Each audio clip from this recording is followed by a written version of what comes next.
Verilog looks like C. It uses the same braces, the same keywords, the same if-else structures. This syntactic similarity is a trap. It leads engineers to write software algorithms when they should be drafting hardware blueprints.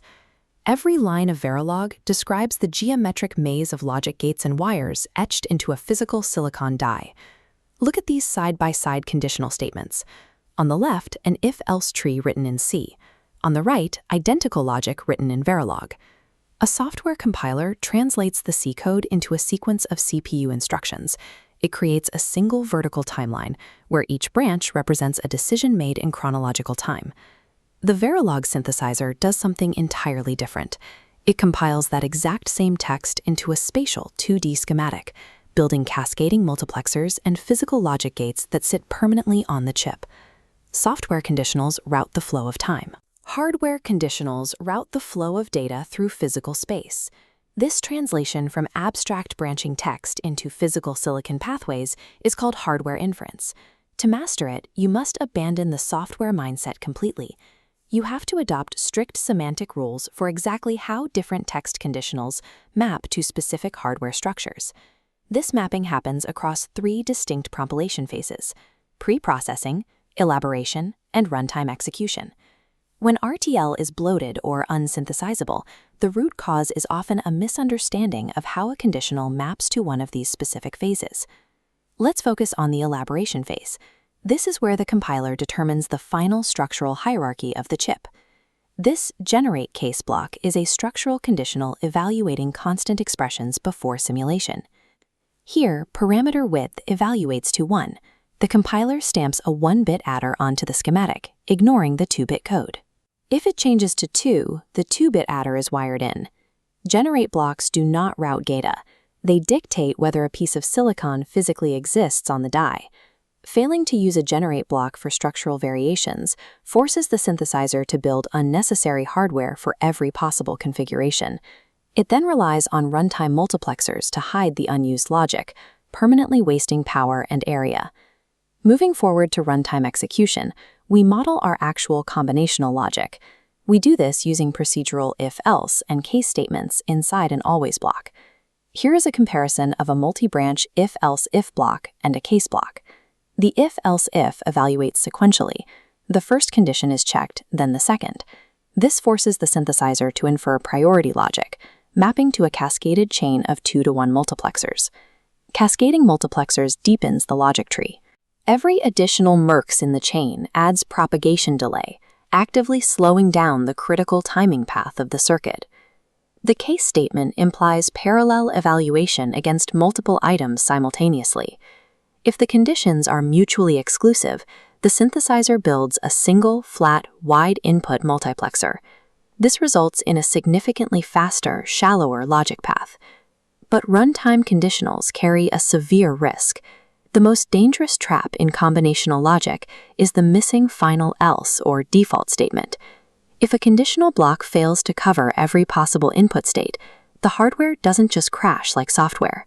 Instead, the synthesizer must infer a memory element to hold the previous value during those undefined states.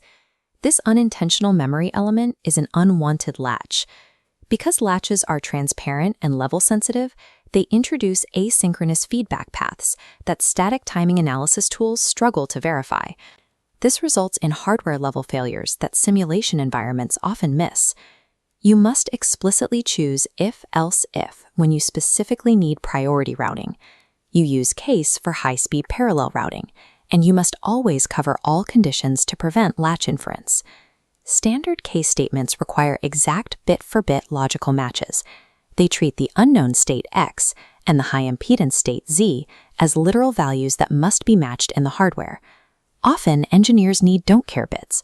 Building an instruction decoder, you might only care about specific opcode bits, wanting the hardware to ignore the rest. This code snippet shows the IEEE standard case Z construct. Case Z treats the question mark as a true don't-care condition.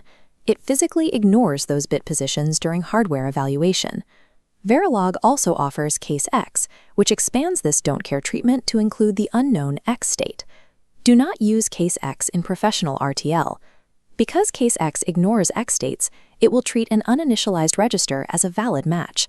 This actively masks logic errors during simulation, allowing faulty designs to reach the physical fabrication stage. There is an advanced coding pattern known as the constant expression case, used for writing clean priority encoders. Instead of passing a variable to the case statement, we pass the literal constant 1 at the top. The case statement evaluates the items in exact sequential order, checking each variable against the constant 1. It triggers the hardware on the very first expression that evaluates to true. But sometimes static analysis hits a wall. The designer mathematically knows certain conditions are mutually exclusive, but the synthesizer algorithm simply cannot prove it. This code snippet demonstrates IEEE 1364-2001 synthesis attributes. These allow you to manually inject human intent directly into the compiler. Applying parallel case forces the synthesizer to build a flat mux. Full case guarantees all states are covered, preventing the compiler from inferring a latch. These attributes function as manual overrides. However, if you apply parallel case to logic that actually overlaps, the simulator prioritizes the first branch, while the hardware executes multiple branches simultaneously, creating a permanent functional mismatch. This matrix summarizes the hierarchy of Verilog conditionals. You use generate blocks to build static physical structures during the elaboration phase. You use if-else-if when your critical path intentionally requires cascaded priority routing. You use case and KZs for fast, flat, parallel decoding, and you leverage the constant case pattern for elegant priority encoders. You manage X and Z states with rigorous precision to avoid masking bugs, relying on synthesis attributes only when static analysis fails. This logic serves as the direct template for the automated manufacturing occurring within the semiconductor fab. Approach every Verilog conditional as a rigid blueprint occupying physical space.